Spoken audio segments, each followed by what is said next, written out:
Hello, everyone. Welcome to today's webcast, Sustainable Recovery, ESG Values, and Our Resilient Future. I'm Joel McCower, Executive Editor here at GreenBiz Group. I'm pleased, as always, to welcome listeners from around the world. Before we begin, a few housekeeping details. The screen you're looking at has a few features I want to point out. As the slide on your screen shows, you can resize and move around the various windows on the webcast platform to optimize your viewing experience. On the bottom, you'll see a toolbar. It's got various buttons, and you can, for example, you can download the slides from today's webcast and other resources by clicking on the button marked Resources. If you have questions for today's speakers, simply click on the Q&A button and type your question into the Q&A window. That will appear. We'll be fielding those later on in the program, but don't hesitate to ask them anywhere along the way. Also, you can chat with other attendees at any time by clicking on the group chat button. Finally, feel free to share what you're learning with the Twitter sphere. Just use the hashtag GRNBZ. Okay, so let's get going. I don't need to tell you that we're going through a time of radical uncertainty and disruption. And amid the multiple crises and challenging societal trends, businesses, cities, and organizations are placing ESG values at the core of their work. And in doing so, they're proving to be more resilient, adapting more rapidly to change, while charting a sustainable course forward. Today's pandemic and recession have made the business case for sustainability stronger and the timelines shorter. So how can companies learn from this pivotal moment and drive sustainable and equitable changes for the benefit of consumers, their employees, and the planet? That's today's topic. Joining me today are Colin O'Mara, President and CEO of the National Wildlife Federation, David Rachelson, Chief Sustainability Officer at Rubicon Global, and Jeffrey Stiles, Vice President of Facilities and Operations for the Atlanta Hawks basketball team and for State Farm Arena, the team's home court. So after we hear from Colin, David, and Jeffrey, we're going to take your questions, which you can ask at any time, starting right now. David Rachelson, I'll hand it over to you. Take it away. Thank you so much, Joel, for the opportunity to be here. I am pleased to be on such a distinguished panel and to discuss a topic that, as you mentioned in your intro, is top of mind for so many sustainability professionals, but I think we also know that this topic is now top of mind for pretty much everyone who now thinks about some of these external threats that really impact business and society. And so I'll talk for a minute about Rubicon's approach to sustainability, ESG, and the sustainable recovery that we will have. So first, I'll provide a quick overview for those of you who may not know what Rubicon is and who we are and anything about our mission. So Rubicon is a software and technology company in the waste and recycling industry. We sit at the intersection of the hauling community, the independent waste recycling haulers throughout the U.S. and globally as well, and the waste generators, the businesses, the cities, the organizations that produce waste. And what we look to do is really at scale and across a multitude of locations. You can see some of the stats on the screen in front of you. We look to help transition businesses from the linear economy to the circular economy. And this is all embedded in our mission, which is something that is very important to our company, to our values, and to our culture. And that mission is to end waste, because we fundamentally believe that through technology, through innovation, and through new business models, that is possible. And one of the ways that we really enshrined this mission and this belief that business can be a force for good was by becoming a certified B Corp in 2012, when there weren't as many as there are today. And thankfully, that movement has really catapulted forward. There's over 3,500 globally now, and we're fortunate to be one of the largest global B Corps in the world. So you mentioned it in the intro, Joel, and I know we're going to talk more about it, but ESG and business resiliency are topics that have really catapulted to the forefront. And from us sustainability professionals and those of us in this realm, we knew what that phrase was, and we saw the potential long before the COVID-19 pandemic made it more evident for all of us. But a quote that really resonates with me, and one that actually was published in one of your all's GreenBiz articles, was from the former Unilever CEO, Paul Polman, who said that businesses cannot succeed in societies that fail. And I think that businesses across the world are now realizing that factors outside of their core business, outside of just the products they make and the stores in which they sell them in, have really material impacts on their ability to thrive. So, for instance, businesses have trouble succeeding when there's a pandemic or when there's fires, things that aren't necessarily specific to that business itself. And so that is a movement that has really become more well known. And what's also moving these themes forward are the fact that in many cases they are also receiving increased financial return in markets and in consumer preference. And so thankfully, I think one of the positives, silver linings of the world we live in, is that there is much more emphasis on what businesses can do for both the environment, the society, and how they govern themselves. So how do we at Rubicon think of ESG? I mentioned earlier that we are a B Corp, and that really laid the groundwork for how we built our business, how we govern it, how we operate it, how we treat our employees and the community. But we really have strived to embed ESG values throughout our business, through our mission to end waste, through the transition to the circular economy, through partnering with many great organizations such as the National Wildlife Federation and their Recyclemania effort, State Farm Arena, and their innovative work in arena zero waste and sustainability, and a whole host of other organizations. And we look to empower small and medium businesses throughout the U.S. and throughout the world to really be able to compete at scale wherever they are.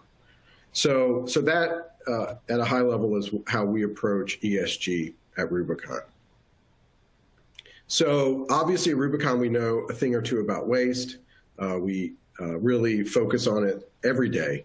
And one of the things that I have found interesting as I've grown in this field is that the waste that we generate has impacts well beyond the landfills that they are deposited in. And in some areas that many people don't really think of it does as top of mind. So for instance, there's a very strong waste and carbon intersection, or waste and air intersection. So in the commercial sector, and that's what we operate mainly in, and I imagine what most of the listeners operate in. That's anything from retailers to fast, quick service restaurants to homes, et cetera, distribution centers. A third of the greenhouse gas emissions comes from landfill and waste services. So when someone throws away something, they may not commonly think that they're contributing to greenhouse gases, but they actually are, since in most cases, the waste goes to a landfill, and landfills are the third largest industrial emitter of methane. And waste and water. So that's a huge intersection that's gained enormous prominence with the Great Pacific Ocean patch and just the unsophisticated waste systems globally. But one unfortunate side effect of the linear economy is the fact that it is way too easy to throw something away, to pollute, to litter. There's no value in the materials.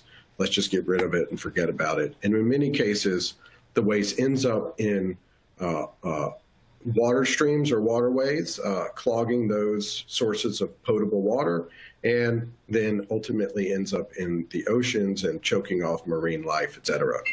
So that is something that we have heard a lot about recently. And then the other thing, which is, I think perhaps more commonly affiliated with waste, that is the depletion of natural resources in the linear economy. So there's something called Earth Overshoot Day, which has also gained more prominence. But for those of you who don't know, it marks the day when human existence is essentially use all the natural resources on Earth for an entire 12-month period that can then be regenerated in that same period. And so what happened is we actually just had the overshoot day. So essentially we're living on borrowed resources. So whatever we're cultivating right now is coming from a future supply of natural resources. And so again, if we think about how we treat waste and treat it with value and treat it circularly, it will really solve all three of these challenges in front of us. And as we look to this sustainable recovery, businesses that really focus on how they manage their waste will not only be solving a problem that they have through a variety of reasons why they want to go towards zero waste, but they will also collectively be staving off what could be a very large calamity on a few fronts. And so how do we bring this to life at Rubicon? And so I don't want to steal the thunder from Colin and Jeffrey, because they have some great stories about this, and we're very honored to work with them in some of these areas. But I'll tell you three examples in front of you right now. So one is Rubicon worked with Chipotle to help find a solution for latex gloves that were contaminated, that had previously been going to the landfill. And this is an example of how really through a business that has a need and has determination and really commitment to driving circularity, that they can help not only find a new solution, but also incubate a future innovation. And so Rubicon, Chipotle, and a startup out of Arkansas were able to process these gloves that once went to the landfill into bags that were able to capture future waste from recycling and ultimately create an extension of life, prevent landfill usage, and ultimately help incubate and move forward this budding innovation in circularity. And the middle graphic is one about our work with Best Buy. And what that ultimately signals is where there's a lot of aspiration and theory around circularity and zero waste, great white papers and potential. But really what we look to do as a company, and what I think is important for all businesses to strive to do, is to take this aspiration and really convert it into action. And so with Best Buy, we focused on somewhat just the fundamental operational logistics issues related to waste, hauling frequencies, right sizing and optimization of containers, better equipment to capture cardboard, et cetera, to increase value. And just through focusing on those fundamentals, we were able to lower the fees for hauling, increase commodity rebates, and diversion rates. And so again, that's an example of where the aspiration meets the road. And then the last example in front of us is a really exciting one, where we were working with a variety store that has over 15,000 locations in the United States. And this example really signals organic circularity. So this milk was, expired milk was just going to the landfill. And again, it was contributing to a lot of those challenges on the slides in front of us. But what we ended up doing was working, again, helping to create this marketplace, this circular marketplace. So we partnered with one of our best organics haulers. We took the expired milk from the stores to a dairy farm. It went into what's called an anaerobic digester, which creates methane intentionally, or natural gas. And we were able to take the milk to convert it into renewable energy to fuel that farm's energy needs. So instead of the waste the milk just going away in the landfill or other places, we were able to create some renewable energy from it. And so I'll wrap up here on the next slide. And, at a high level, I think the world we live in right now, confronted by the global pandemic, is actually causing businesses to ask questions about what could be that other major crisis down the road that could have lasting impacts on us as an organization and society. And in the case of Rubicon, we focus a lot on the waste challenge, but there could be a lot of other challenges for businesses out there in all aspects of ESG. And I think if businesses really focus on that collectively, we can actually come out of the other side of this as a more stronger and resilient society, but also business community. So thank you very much for that opportunity to share a little bit about Rubicon's thinking in this area. I will pause here and look forward to answering any questions that may come up. Yeah, thanks, David. You talk about ESG, and of course, that's in the title of this webcast. How does that actually fit into these decision making? Is that a framework or an overlay? How does that fit? You're a privately held company, and so you don't have the shareholder pressure, at least not in the traditional sense. So how does that come into play? Well, I think a few ways. So we are privately held, but we serve a lot of publicly held companies. And so in a lot of cases, in an RFP situation, for instance, a lot of what we're doing internally related to employee health and well-being, what we do in terms of our B Lab and B Corp and how we continue to raise that score, it comes up often in our procurement discussions. And so I think that's probably an example of some of the positive loop that's happening, because bigger companies are demanding suppliers and other companies to embrace these values in order to get business. And so that is something that really helps us focus on that. But I would say that the B Lab and B Corp is kind of a guiding light and guidepost for how we think about it across all ESG factors, both how we operate as a business, but also how we look to, for instance, make sure that we have a hauling community that is diverse and representative and throughout other aspects of our business. Mm-hmm. Great. Well, a lot more questions. I want to probably hear more about B Lab later on into your experience there. But for now, let's move over to Colin O'Mara from the National Wildlife Federation. Colin? Great. Thank you, Joel. And it's great to be with David and Jeffrey. So I'm Colin O'Mara. I'm the head of the National Wildlife Federation, America's largest grassroots wildlife conservation organization, with 6 million members across the entire country. We're also actually a true federation. So we have affiliates in 52 states and territories. And really, our goal is to make sure that wildlife and people can thrive in this rapidly changing world. And so I want to talk a little bit today about how ESG is evolving. And it is changing fairly rapidly right now. And look, we're facing kind of 4 historic crises all at the same time. Right? We're facing a public health crisis with the pandemic. We're facing a social justice crisis of kind of reckoning with racist systems throughout our country.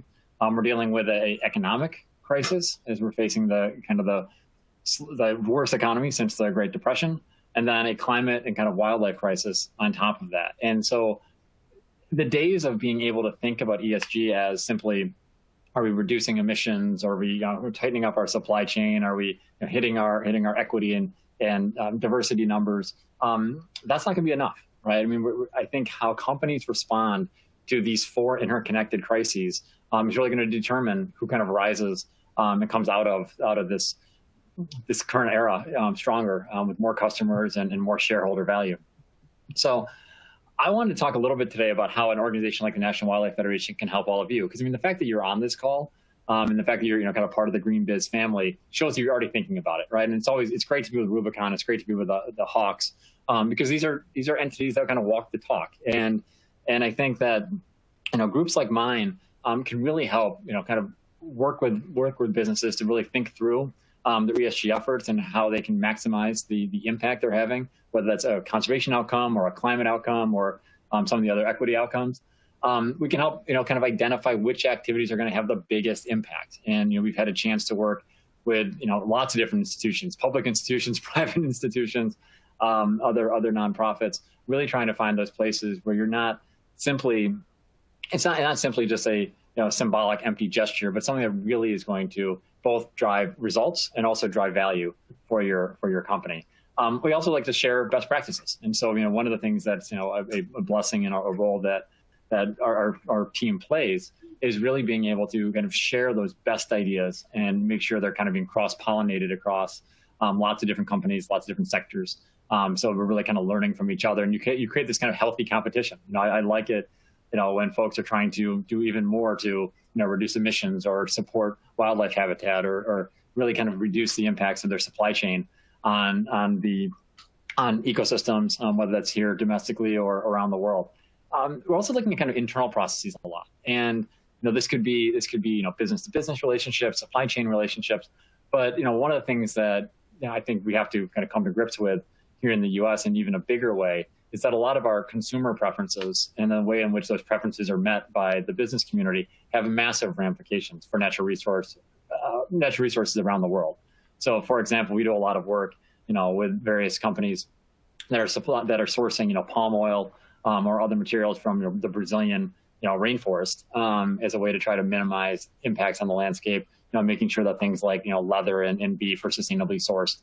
Really kind of thinking through those impacts, because just because the impact isn't in the U.S. doesn't mean it's significant, particularly in a climate context and a wildlife context, where losing additional acres of rainforest has a much greater impact on kind of on the global kind of climate equation than just simply the acreage we're losing. I mean, that carbon storage potential, the carbon sequestration potential is massive and not easy to make up somewhere else.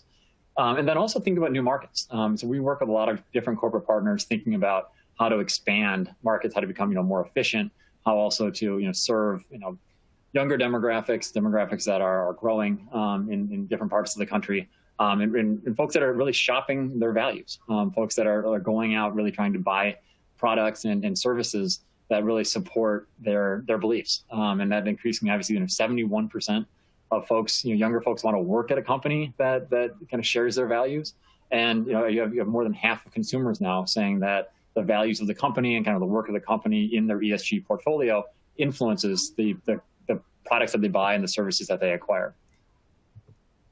So I also think there's the market is evolving, right? So to kind of pick up my last point, before where the corporate responsibility report or the corporate sustainability report was kind of an afterthought, maybe it was something that came up during shareholder meetings. It was a way to kind of check a box. It's becoming much more central to the strategy of so many companies like so many of yours that are on the line today.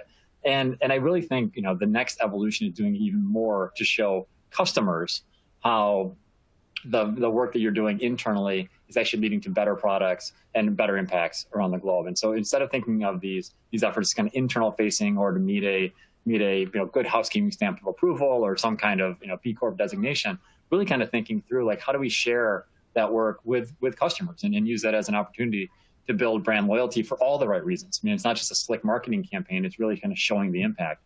And so we're blessed to work with a lot of organizations like Rubicon, where we're actually trying to work in schools through the Recycle Mania program, kind of the Race to Zero Waste efforts, really trying to have individuals engage in a meaningful way to do impactful things on their campuses or in their schools as a way to then connect back to the brand, because again, the brand is doing the right thing. And so it's a more interactive way as opposed to the traditional passive way of just getting inundated with TV ads or more recently ads on social media. Having an actual engagement with an entity and with a brand that's advancing a value that the individual cares about, as well as something that maybe the institution you're at is working on as a way to build that loyalty, again, for all the right reasons, which is a really exciting kind of evolution of this work. And we, the National Wildlife Federation, so I'll do a quick infomercial. We are the largest provider of environmental education in the country. We're in more than 15,000 schools across the country. We run the Eco Schools program, which is providing curriculum in kind of K through 12 environments across the country, but we also have an Eco Leaders program in colleges. We have an Earth Tomorrow program that's really kind of based on service learning and kind of hands-on experience in some of our larger cities. And so we want to be a partner that can really help educate and kind of build the next generation of conservation stewards. And having good partners in that process is incredibly important. And so folks have ideas they want to try to, beta test, or folks have different kind of sustainability initiatives that they think would be appropriate for schools. Now is the time to start talking about it. We're obviously doing a lot of planning for when schools are back at kind of full capacity. Again, hopefully fairly soon, and at some point, I'm sure my 3-year-old will photobomb this meeting like she has so many of my others. But now is the opportunity to start thinking big about how we engage, and really, as the country particularly pivots towards action around climate, how do we engage youth in a meaningful way? And so education is incredibly important. We are the publishers of Ranger Rick magazine, for those of you that are familiar with that amazing publication, one of the reasons I'm a conservationist today. And so we see a lot of opportunities through youth in particular. And then at the other extreme, there's a lot of opportunities for policy leadership. And so we work with a lot of companies trying to make sure that federal policies really do align to help the best actors. I mean, we have a series of incentives and things like that in our tax code that really prop up, dirtier sources of energy, and that prop up, maybe less sustainable behaviors. And so for companies that are trying to do the right thing, how do we have a policy apparatus that is supportive? And so this could be, technology neutral solutions around clean energy, additional credits or additional, tax value for folks that are making investments in frontline communities that have been affected by historical injustices related to environmental injustice, kind of the sacrifice zones where there's been a lot of pollution, communities that have had big challenges with the energy transition. So we see a lot of opportunities there for companies that are willing to invest and help make these communities that really powered the 20th century whole in the 21st century. So a lot of opportunities. And so it's not just climate legislation, but a range of things, and tax policy and other types of infrastructure conversations that are coming up in the years ahead. Now, I do think, just to Joel's original introductory comments, I think we do need to be thinking about the lessons of COVID-19 as we're going forward. I mean, this isn't going to be an isolated incident. We're seeing more and more zoonotic diseases on the landscape. Frankly, in my world, a lot of that's coming from a lack of understanding of when we infringe upon the natural world, and when we don't have tight regulations, or even in some cases elimination of these wild animal markets, can lead to these horrific kind of global implications. But I think the biggest lesson is just the intersectionality, right? I mean, communities of color that were already facing high rates of respiratory illness from longstanding environmental injustices saw significantly greater rates of mortality through COVID-19. And so, thinking through these inequities, thinking through what role your companies can play to reduce pollution in areas that have been suffering with environmental injustices for a long time, the footprint of your community, of the communities in which either you operate or you are producing things, and making sure that the communities are benefiting in real ways, and not just for a photo op, but a really meaningful investment, both on the employment side as well as on the market side, making sure folks are benefiting from the wealth that's being generated by your different activities. I think there has been a much greater appreciation for nature throughout all of this period. Folks are turning to nature for sanity and for exercise. And so hopefully being able to build on that. We need to focus more on equity and justice in a big way. And it can't just simply be a temporary measure in a few areas. I mean, it's really, we have to rebuild systems that were designed to oppress many of our brothers and sisters across the country. And then obviously there's huge parallels with the climate crisis. And so we want to be a good partner. And I just want to kind of offer this, if you're trying to go deeper into these issues, if you want to work with an NGO that has helped a lot of companies, but also is, I think, pretty nimble at finding innovative solutions, we want to be your partner. And we'd love to have you reach out. I'll make sure that all of you have my email address at the end of this. And this is actually a little bit of an ironic photo. These are actually the spawn of Satan fish. These are Asian carp, which are actually, which are really, are just kind of devouring all kinds of native fish in the Mississippi, and hopefully we're trying to keep them out of the Great Lakes. This is the kind of work that together we can stop these kind of species from devouring these species that we care about, there are huge opportunities to do good and make money at the same time. And so we want to be your partner and create this kind of transformational change. And it is an absolute honor to be with all of you today. Joel? Build that wall in the Great Lakes, I think. Isn't that right? Get those invasive species. Brain and dam. We're working on it right now. Yeah. So, Colin, I'm sure you early on showed these four interconnected crises: public health and social justice, economic, and then the climate, wildlife, environmental justice. I'm guessing there are a lot of companies that say, okay, I get it, but that last one, climate, wildlife, environmental justice, is fourth on my list after dealing with, just the front burner kinds of things. What do you say to companies who say, I care deeply about this stuff, I'm all in individually and even the company, but we can't really focus on that right now. There's just too many other front burner issues. Yeah, no, I appreciate that. I mean, I do think that, from strictly from a market point of view, companies that don't kind of respond to the climate crisis in a meaningful way are going to have a problem securing customers under 40 years old. I think folks are clamoring for it all across the country, but also the impacts are obviously more extreme by the day. I mean, I have all kinds of friends and family in California and Oregon and Washington that are just getting just horrific, these horrific Faustian choices between, do you continue to try to shelter in place to avoid the pandemic, or do you flee because the patterns of these wildfires could change? We're seeing a horrific, hurricane season already, and there's 5 more hurricanes that are coming in the Atlantic right now. We've seen historic flooding in the Midwest in the last 2 years. We're seeing algal blooms of record size in the Great Lakes and in the Gulf. And so I just think, even though the impacts are cascading, and obviously climate change is here, it's no longer a distant concern in the future. Companies that aren't building that risk profile into their operations and aren't thinking about how they provide solutions in terms of showing that they're part of the fight for customers, frankly, aren't going to survive. I think that there's going to be a turn towards those companies that are leading, and the companies that don't factor in the risks could see massive swings in their valuation. So it's both the smart thing to do, and it's also the right thing to do. Right, good. Well, it's obviously not a slam dunk, but in that vein, let's turn over to Jeffrey Stiles from State Farm Arena and your Atlanta Hawks.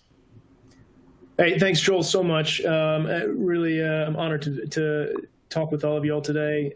My name is Jeffrey Stiles. I'm the Vice President of Facilities and Operations for the Atlanta Hawks and State Farm Arena. I've been with the Hawks for about 3 years, and basically I oversee the arena itself and all the events that take place within it. For information's sake, we're one of a handful of teams who actually operate the arena. So we handle both of the games and all the concerts and events that are in State Farm Arena. So who is State Farm Arena, right? We're a very busy venue. We're the 3rd busiest venue in the United States. We just recently completed a multi-phase $300 million renovation, and we're recognized with a couple pretty big industry awards, winning both the 2019 IAVM Venue Excellence Award and the 2020 Polestar Venue of the Year Award. I'd say, though, that probably the thing that we're most proud of going through all that is the fact that last 2 years we've been voted as the #1 overall fan experience in the NBA out of all of the NBA venues. And just put a little bit of context on that for those of you who are not sports fans. You wouldn't really say the Atlanta Hawks are one of the best teams in the NBA right now. In fact, you could probably go as far as saying we're one of the worst teams in the NBA right now. Hopefully not for long, but to be able to provide an experience like that to our customers, given those circumstances, we're pretty proud of that. And we believe it's achieved by focusing really on our 3 main pillars of growth, which is inclusivity in all areas, improved in-arena technology, and really focusing on forward-thinking, community-based needs and ideas.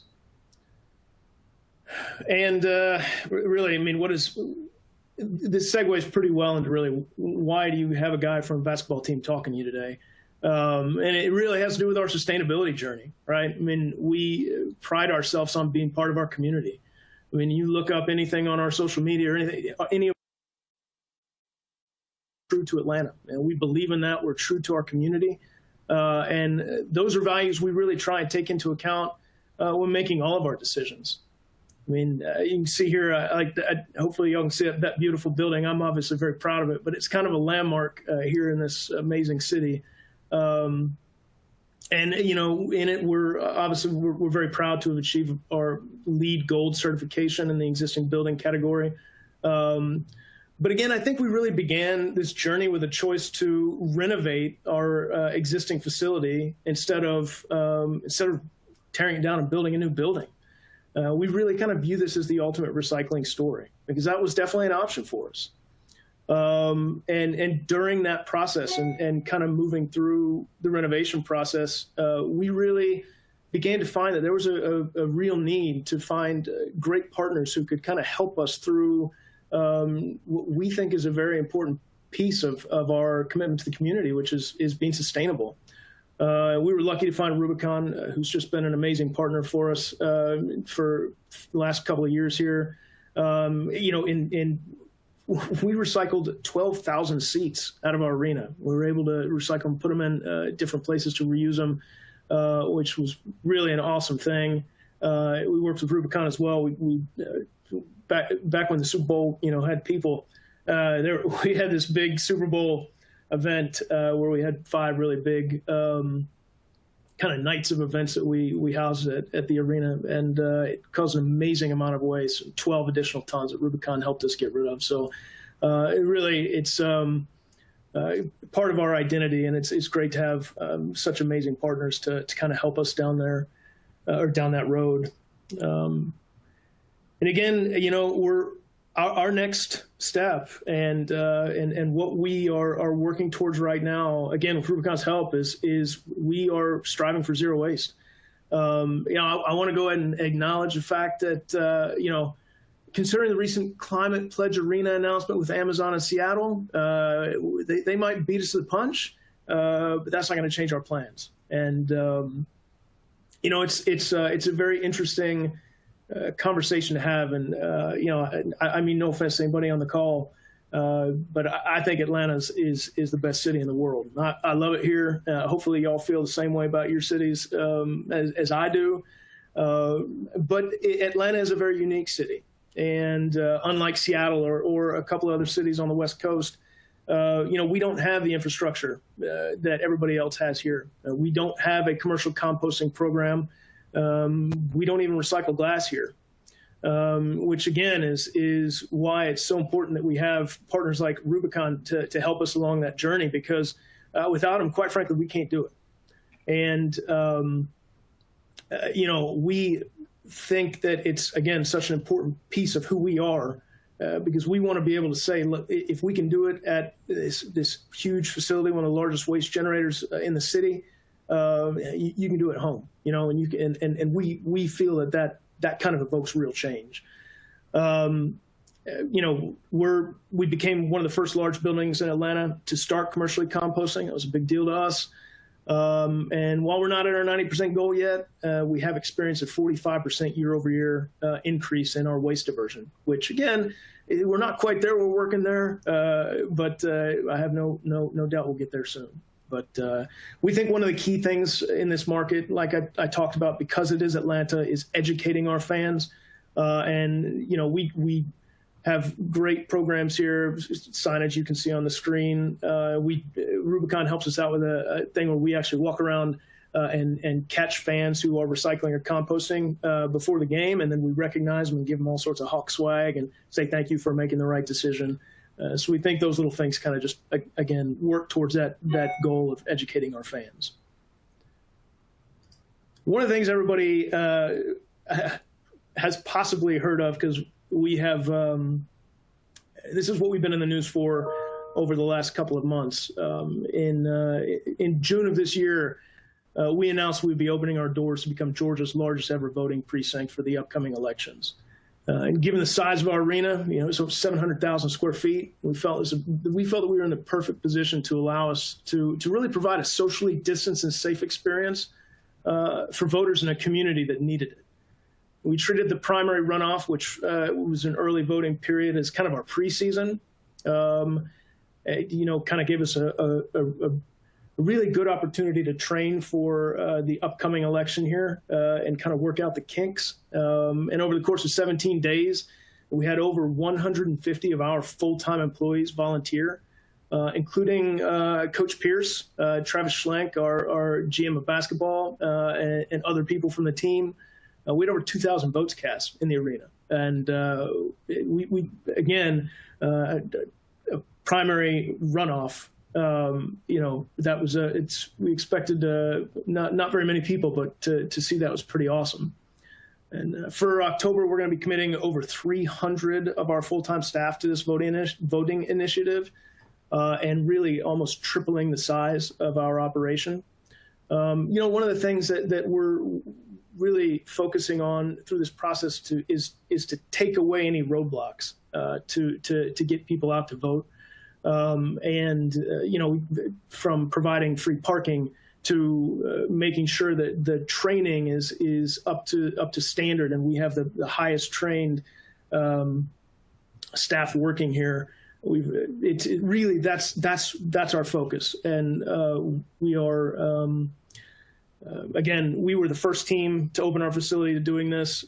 Since then, at least 8 others have come out, but again, we are so proud to be a part of it and to really kind of work with Fulton County, which has been great. But we're doing training on site, and again, this was not a hey, here's our arena, come in and operate it as a voting facility. This is us opening up and having 300 of our Hawks employees work as poll workers. We're doing training for Fulton County here, and really, again, trying to be a positive voice and change the best way we know how, and really serving a community who embraces us, and we take a lot of pride in that. But appreciate the time, and I'll turn it over for any questions. Great, thank you, Jeffrey. I'm curious on the Georgia Voter Initiative, given the hyper-partisanship of the times. Did you get any pushback from that from anybody? You know what, Joel? No, that's a really interesting part. I mean, for those of you who don't know, Georgia is an incredibly interesting state. Highly politicized. Atlanta is one of the most liberal cities in the nation, and one of the most conservative states in the nation. And we actually came up with the idea, and I think I was talking with a few of you earlier about this, but we came up with this idea on June 4th. And we came up with this idea as a way, again, to be a positive voice of change in the community. It wasn't until June 9th that we started having, again, most of you probably saw it on the news, problems with the voting, with the lines wrapping around. And it really kind of was a welcomed idea for Fulton County to try and improve the public perception of how the voting process was executed. But we've had basically bipartisan support, and we are very clear that we take no stance. That we are just trying to provide people a positive way to speak their voice, and ask for change. Yeah, and looking at, sticking with you for a second more, Jeffrey, it's looking at the full range of environmental and other activities you're doing. What about the players? Are they involved? Does Trae Young or John Collins or the DeAndres get involved in any way? Do they support it? Are they, or at least saying, attaboy or anything else? What's their relationship to all this? Yeah, Joel, that's the awesome part is that, again, we take steps to make good decisions because it's the right thing to do. And the players have a very large public voice. And again, we are able to get their involvement with initiatives like this because they believe in it as well. So throughout the next, I don't know, if you're in the Atlanta market, if you're in it, we have a marketing campaign to ask people to register to vote. We're competing with the Golden State Warriors right now to see how many people we can get to register to vote. And Trey and John are playing a big part in that, as well, again, as Coach Pierce. Hopefully y'all know Coach Lloyd Pierce, great follow on Instagram. If you don't, he's just a phenomenal man. But, they are part of this process. And it's really been awesome to see how they have stepped up to really be the public voice there. Well, sitting here in Oakland, I can tell you that the Golden State Warriors are totally going to kick butt on that. But so, David, Rachel, David, let's turn back to you. On this slide, you talked about some of the corporate initiatives, and I'm wondering what's driving companies, because these things, do they make money for them? Is it how much of a cost? What is the driving force that's leading Chipotle to say we need to recycle gloves? Or Best Buy in any of these? Yeah. So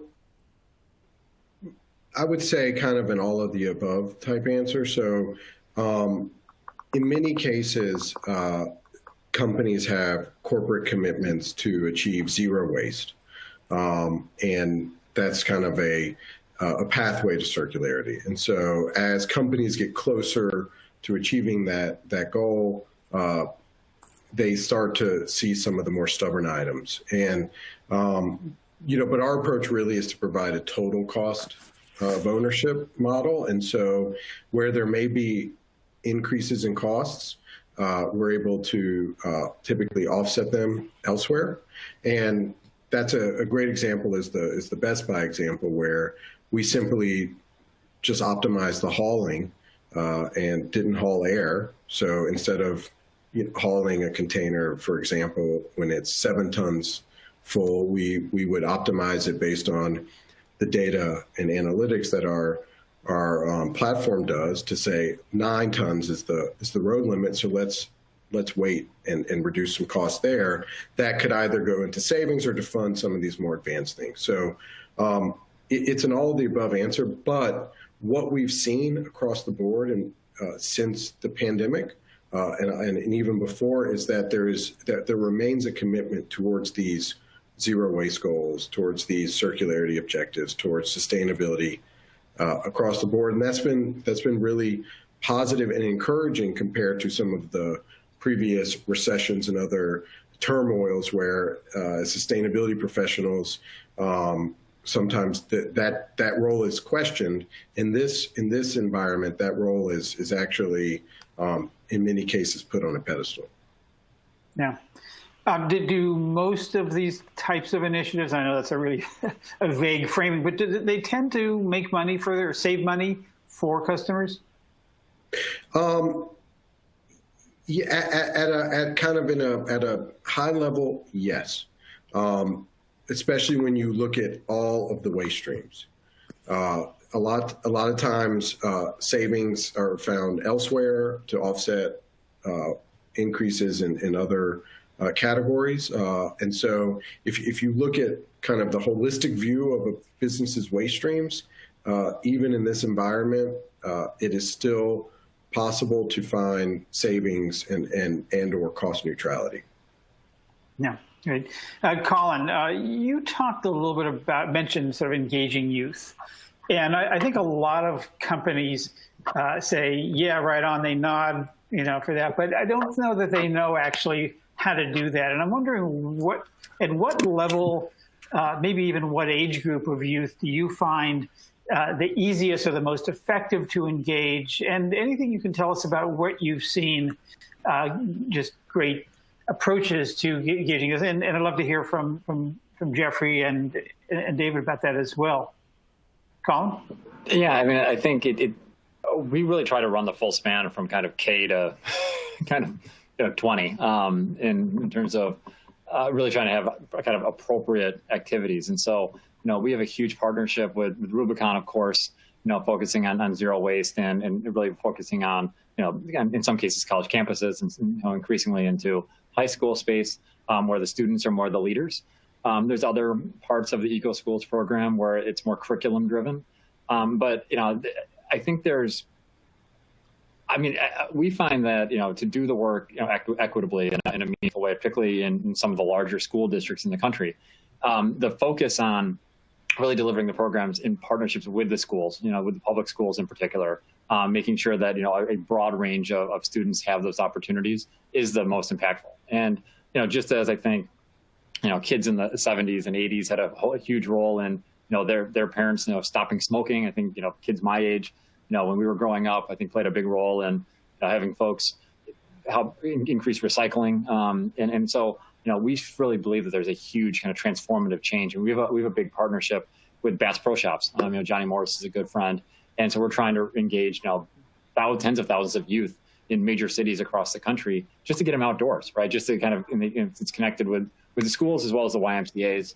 And so we do feel like, that if we could get every, 4th to 6th grader engaged in some kind of meaningful way, and then kind of cultivate that leadership all the way through high school, and then provide, meaningful opportunities for college and hopefully in professional careers, we could a continuum of services and opportunities that, hopefully not only instill great conservation values, but really could result in just incredible kind of sustainability-minded individuals joining the workforce. And so we really think of it, kind of from cradle to cradle.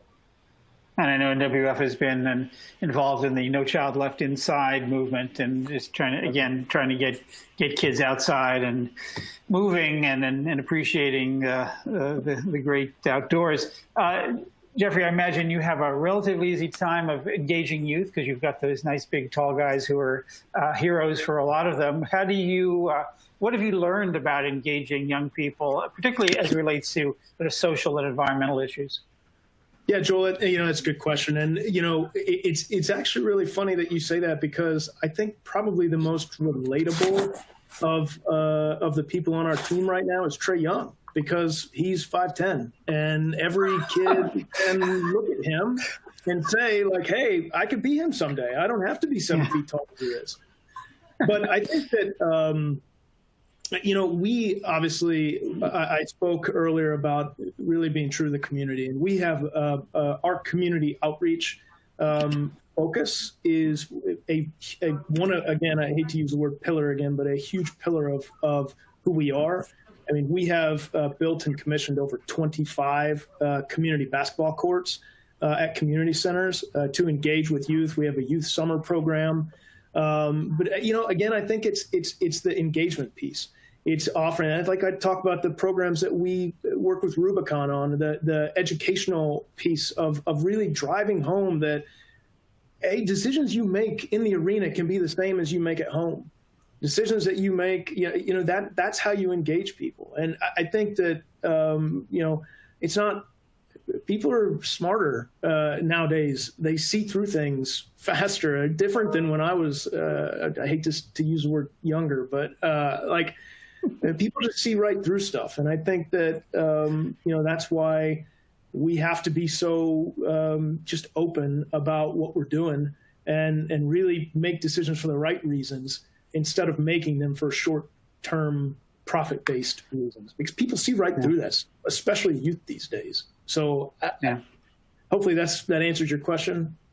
Yeah. How about you, David? Any thoughts on engaging youth? Is that something that Rubicon's been doing? Well, yes. So one of the challenging things with waste and recycling is it's hard to actually solve for the human interaction like you can with water or energy with sensors, and you leave the room. Everyone has a decision. Everyone's part of this movement towards circularity, and so education is an incredibly important part of that. And so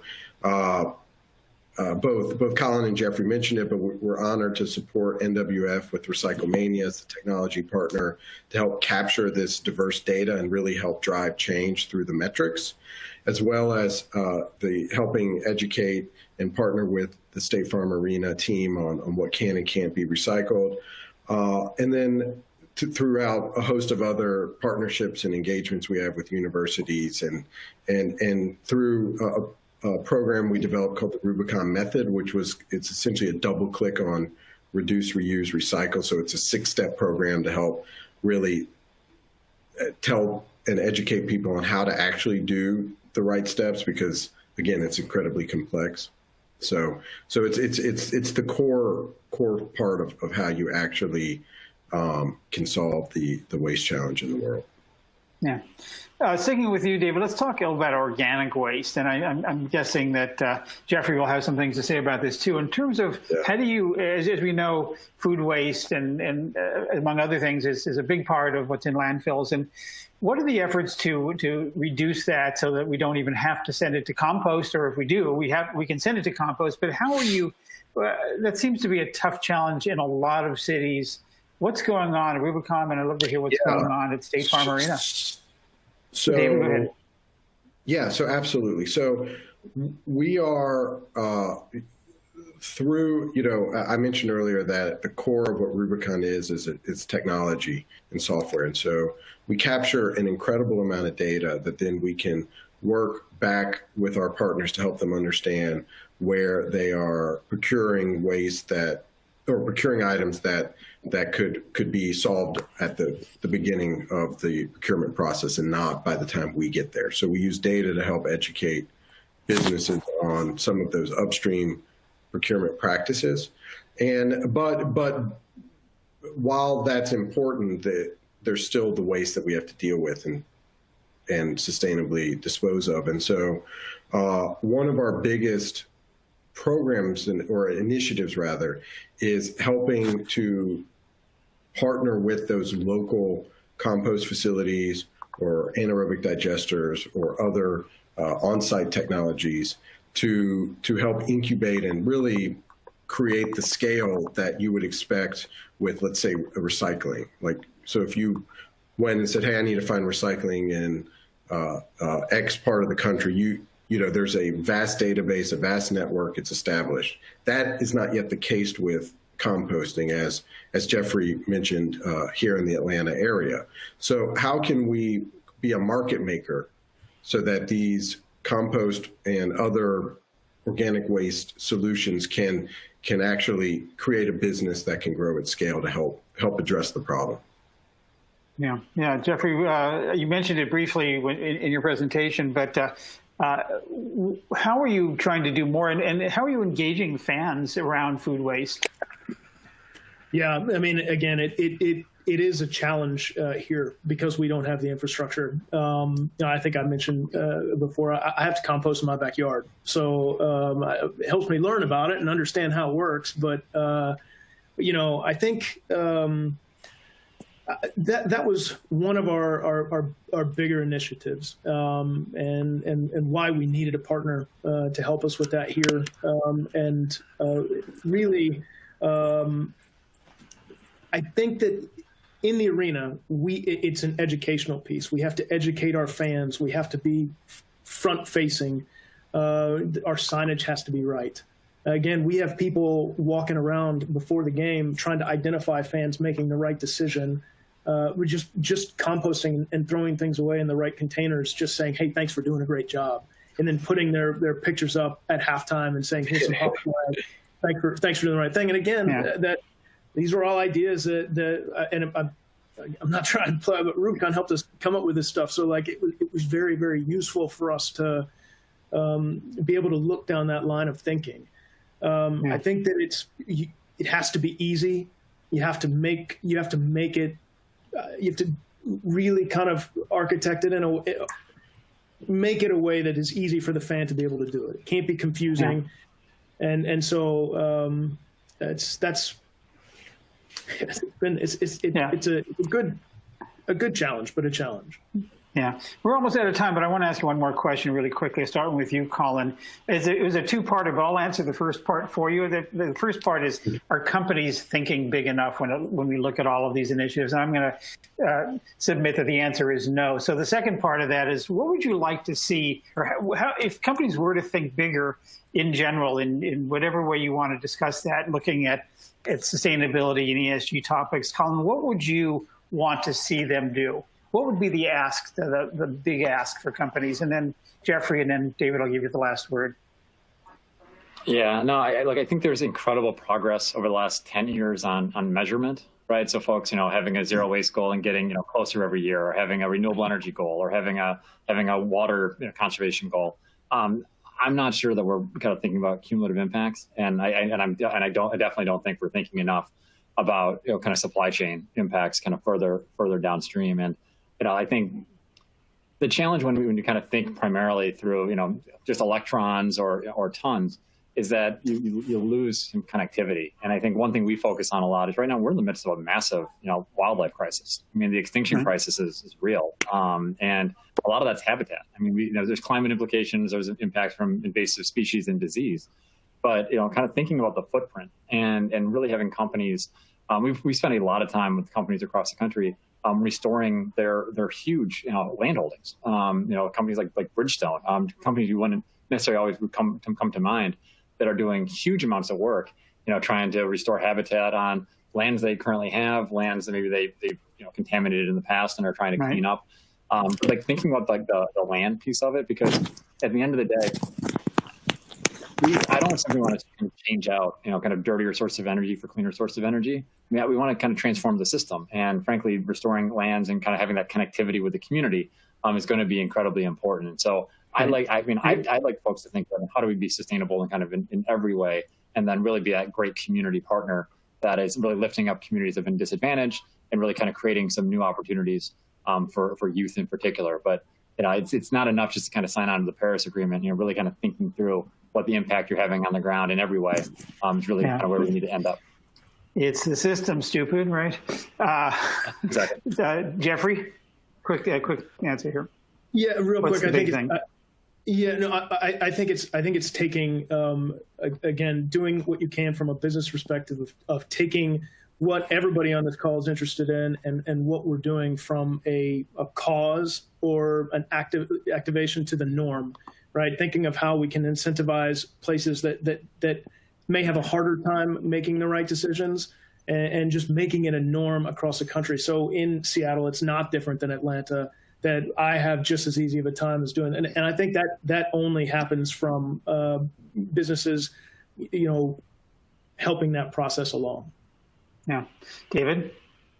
Yeah, I'll be fast. I would just say, I think that what's really important is that businesses go from zero waste to circularity, and that involves a lot of what you had mentioned earlier, Joel, around procurement and regenerative systems and reuse, et cetera. So I think that could be a big opportunity to really help solve a lot of the challenges we face. Great. Well, we're out of time, not out of questions, but the time has come, and I want to thank Colin O'Mara, David Rachelson, and Jeffrey Stiles for today's conversation. Thanks also to our sponsor, Rubicon Global, for making this webcast possible, and for my colleagues behind the scenes, Sarah Cephalou and Taylor Flores, for making everything run so smoothly. If you want to revisit this webcast, recording will be archived on greenbiz.com, and we'll send you an email link once it's available later today. You can also check out the resources pod. You can see on the screen some of the things that are available, including subscribing to our Monday morning newsletter at Green Buzz, covering a lot of these issues, and our upcoming Verge event, and some great resources from Rubicon, as well as the slides from today's webcast. And if you want to watch more GreenBiz webcasts, just go to greenbiz.com/webcast. On behalf of my colleagues at GreenBiz, thanks so much for tuning in today, attending today's webcast. I'm Joel McCower. Until next time, have a great day.